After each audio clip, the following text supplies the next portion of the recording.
Buenas, mi nombre es Ángel Serpa Ponte, profesor de Derecho Procesal Penal en la Universidad Central de Venezuela y otras universidades. La conversación de hoy, la clase de hoy, estructurada en 3 sesiones de media hora, va a versar sobre el debido proceso penal, específicamente la cláusula de debido proceso penal que se encuentra ubicada en la Constitución de la República Bolivariana de Venezuela, pero que es una cláusula que puede estar presente bajo parámetros similares en cualquier otra constitución del mundo, latinoamericana, etc. El concepto de debido proceso es un concepto que se ubica de una forma, digamos, milenaria. Es decir, aquel concepto de debido proceso de alguna forma se verificaba a partir de, o se fue conformando a partir de la llamada Carta Magna de Juan Sin Tierra, ya por el año de 1215, siendo que hoy estamos, ¿verdad?, a marzo de 2020, serían 800 y tantos años a partir de esa verificación inicial. Entonces, la manera como se ha venido llamando en otras partes del mundo, en el ámbito anglosajón, por ejemplo, Due Process of Law, Fair Trial, bueno, se incorpora en el ámbito venezolano con la Constitución de la República Bolivariana de Venezuela en el artículo 49. Pero como yo lo he abordado en otras partes, no solamente podemos hablar de un debido proceso propio, es decir, las normas, las garantías que vinculan al proceso dentro de dicho artículo 49, sino que hay un debido proceso extensivo, es decir, otras normas constitucionales que están vinculadas, que regulan el proceso. Entonces, conforme a lo que establece ese artículo 49 de la Constitución de la República Bolivariana de Venezuela, que fue por primera vez publicado, ¿verdad?, el 30 de diciembre del año 1999, pero que tuvo publicaciones posteriores, el 24 de marzo de 2000, como lo ven ustedes en su pantalla, más o menos es la conformación de dicha cláusula de debido proceso, ¿no? Entonces, fíjense que ese debido proceso establecido en el artículo 49 comienza diciéndonos que el debido proceso se aplicará a todas las actuaciones judiciales y administrativas. Entonces, por lo tanto, es lo que yo denomino la llamada perennidad del debido proceso. Es decir, que las garantías que regulan el debido proceso no solamente estarán presentes o deben respetarse a partir del conocimiento jurisdiccional, a partir del conocimiento procesal de una causa, sino que inclusive en la parte administrativa, en las actuaciones administrativas o en las actuaciones de investigación, también debe respetarse ese debido proceso. Nótese que, por ejemplo, yo he venido asumiendo la idea, pues, que ese debido proceso no solamente es que termina con la existencia de una sentencia condenatoria definitivamente firme, sino que inclusive con posterioridad a esa sentencia condenatoria todavía se puede alegar perfectamente el llamado debido proceso. A las muestras diferentes botones, ¿verdad?, en el ámbito venezolano. Por ejemplo, el artículo 289 del Código Orgánico Procesal Penal nos habla de la llamada audiencia de prueba anticipada. Y ahí se dice que el que simplemente es investigado debe tener el derecho a la defensa. Simplemente es investigado, sin que aún haya sido imputado.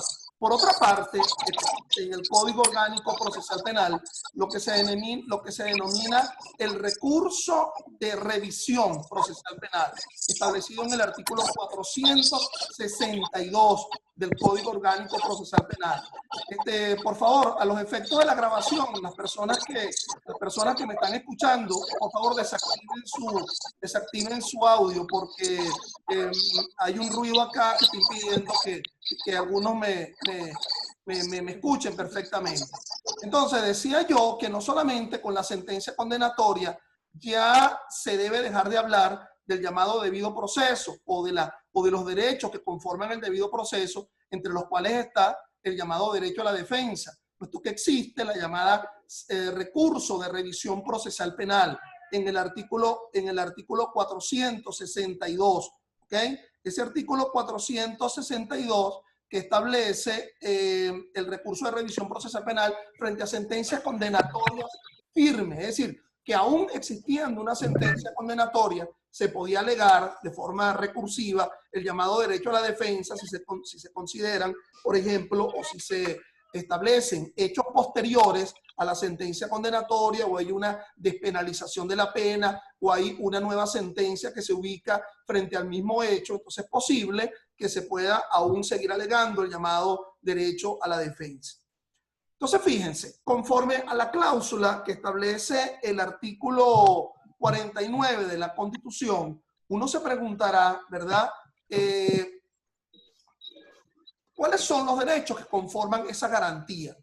Fíjense que el debido proceso es una garantía que está repleta de derechos. Ese artículo 49 establece diferentes derechos: el derecho a la defensa, el derecho a la presunción de inocencia, etc. Entonces, es un derecho y es una garantía al mismo tiempo. Pero a partir de su publicación en la Constitución, en el artículo 49, esa Constitución que en Venezuela, la vigente, se publicó por primera vez el 30 de diciembre del año 99, se empezó a asumir interpretaciones de lo que era el debido proceso. Y eso lo hacía pues la Sala Constitucional, o lo hace la Sala Constitucional, en cuyo artículo 335 de la Constitución se erige, ¿verdad?, como el máximo intérprete de normas, principios y valores de carácter constitucional. Entonces, la primera interpretación que hizo la Sala Constitucional en una sentencia era decir que el debido proceso no era más que el llamado derecho a la defensa. Obviamente, se estaba quedando corta la Sala Constitucional en esa interpretación, puesto que no solamente el derecho a la defensa sería lo que define al debido proceso, ¿ok? Sino que hay otros derechos conformadores a la garantía del debido proceso, pues que se visualizan,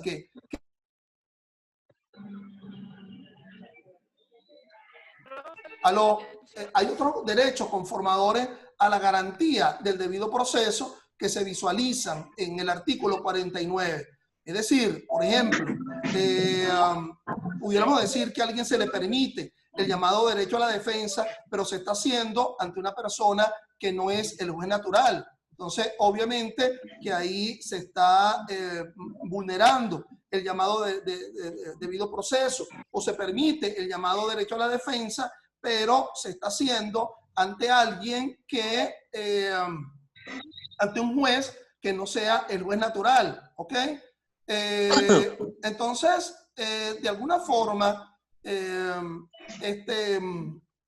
no solamente el derecho a la defensa conforma el llamado debido proceso. Entonces, la Sala Constitucional, ¿verdad?, se reinterpretó lo que había dicho inicialmente de que el derecho al debido proceso era el derecho a la defensa, y dijo no, el debido proceso es la tutela judicial efectiva. Es decir, hay como una relación de igualdad entre debido proceso y tutela judicial efectiva.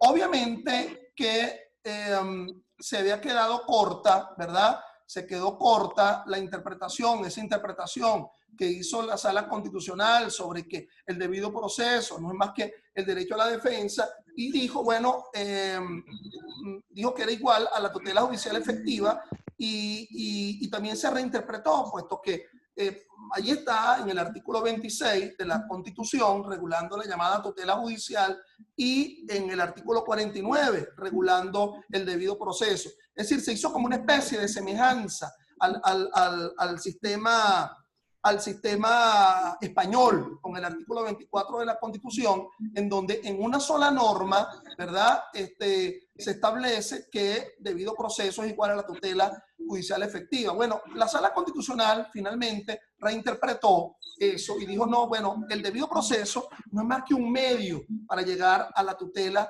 judicial efectiva. Es decir, no me pidas tanto debido proceso, sino exígeme tutela judicial. Por cierto que la palabra tutela judicial efectiva es como una especie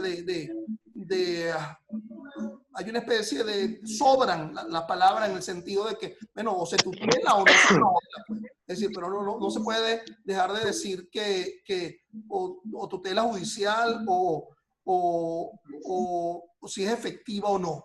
Bueno, fíjense que entonces,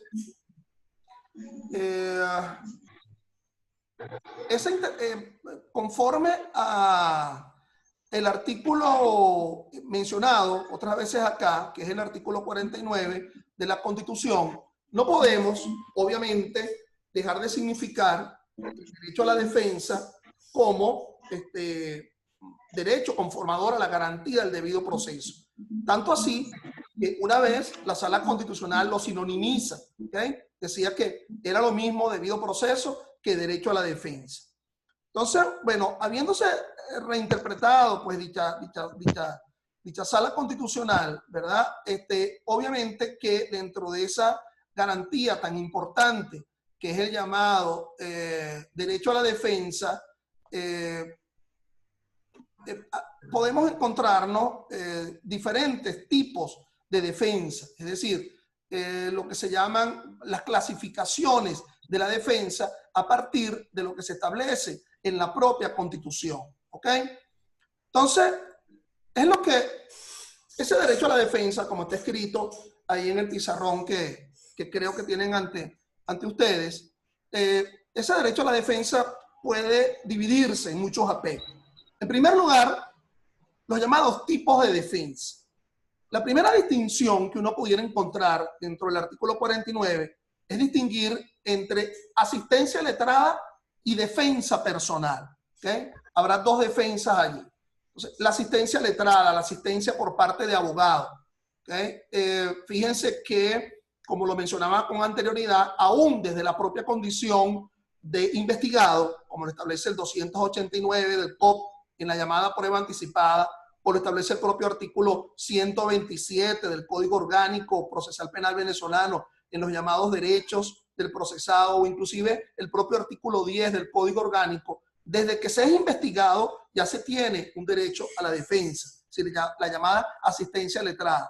Pero tan o más importante que esa asistencia letrada es la llamada defensa personal, es decir, la posibilidad de que el propio procesado sea defendido. Ambos son consustanciales, ambos son indivisibles, ambos están unidos. ¿Okay? Mal puede decirse, bueno, tú me estás protegiendo mi derecho a la defensa con solamente la asistencia letrada sin que yo esté presente, o yo estando presente pero sin abogado, aún y todo se puede garantizar el derecho a la defensa.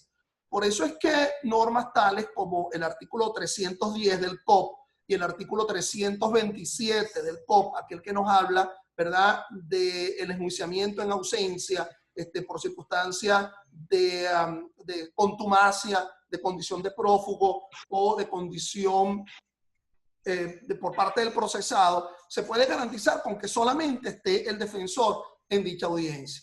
Por otra parte, el numeral primero del artículo 49 me precisa la distinción entre la llamada defensa material.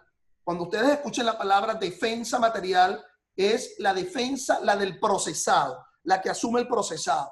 Por favor, no distinguir o no confundir entre defensa material y verdad material. La verdad material, aquella que se establece, ¿verdad?, en el 13 del Código Orgánico Procesal Penal, es la que se realiza a través de pruebas, ¿ok?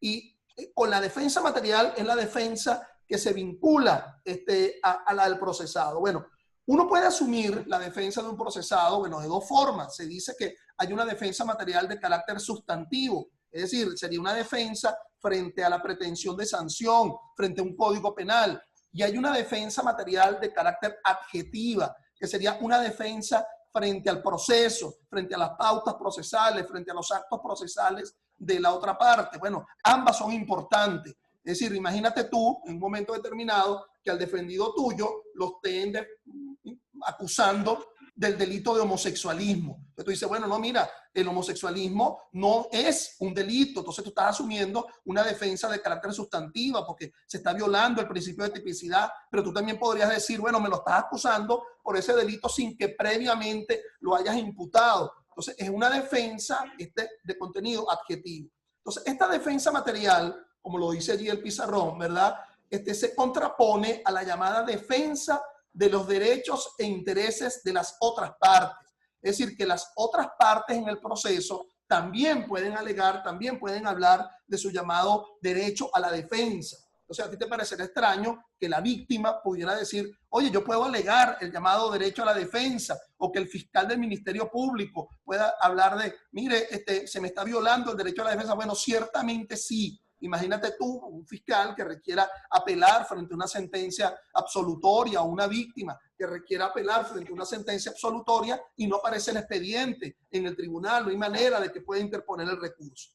Por otra parte, dentro del derecho a la defensa, contenido en el numeral primero, como lo establece allí el pizarrón, hablamos del llamado derecho a la defensa frente a la imputación. Es decir, lo que en el numeral primero del artículo 49, y esto está presente en cada una de las cláusulas de debido proceso en todas partes del mundo, ¿verdad? Es el llamado conocimiento oportuno del cargo. ¿Okay? El cargo, el concepto de cargo, desde el punto de vista procesal penal, es el concepto de imputación. El concepto de cargo es un concepto de imputación. Y aquí lo que me están escuchando es importante que entiendan las llamadas 3I, ¿okay? Las 3I. La imputación, como lo establece allí la pizarra, se dividirá en incriminación e intimación. ¿Okay? Imputación se divide en incriminación e intimación. Si yo tengo el derecho al conocimiento de la incriminación de un hecho, ¿okay?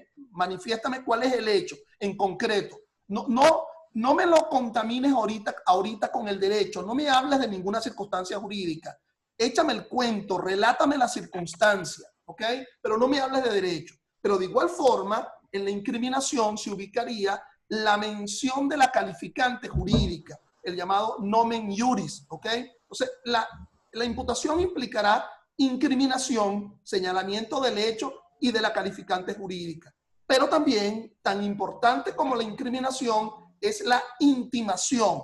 Menciona, precisame, aunque sea en un momento tan inicial, cuáles son los elementos de convicción que sustentan esa incriminación. Es decir, muéstrame cuáles son los elementos de convicción que sustentan el hecho, cuáles son los elementos de convicción que sustentan la calificante. Por cierto, que esos elementos de convicción tienen que ser tanto para demostrar o para pretender demostrar el aspecto objetivo del delito, la causación, el hecho per se, como el aspecto subjetivo del delito, que sería la culpabilidad. Por otra parte, el numeral primero, como se establece allí dentro del esquema, ¿verdad?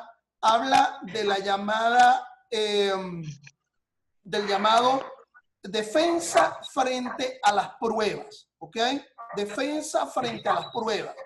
Entonces, yo debo conocer cuáles son, de forma oportuna, cuáles son las pruebas que obran en mi contra. Pero no solamente es que yo pueda conocer las pruebas que obran en mi contra, sino que yo haya podido tener la oportunidad de poder ejercer mi ejercicio de prueba de descargo. La tuya, la del Estado, que pretende imputarme, será una prueba de cargo.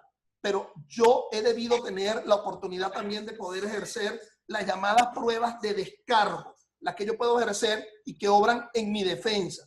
Por cierto, es un derecho, no es un deber. Es un derecho que yo puedo prescindir. Eres tú quien tiene que desvirtuar mi natural condición de inocente, como lo hablaremos en el próximo derecho, que sería el derecho a la presunción de inocencia, ¿ok?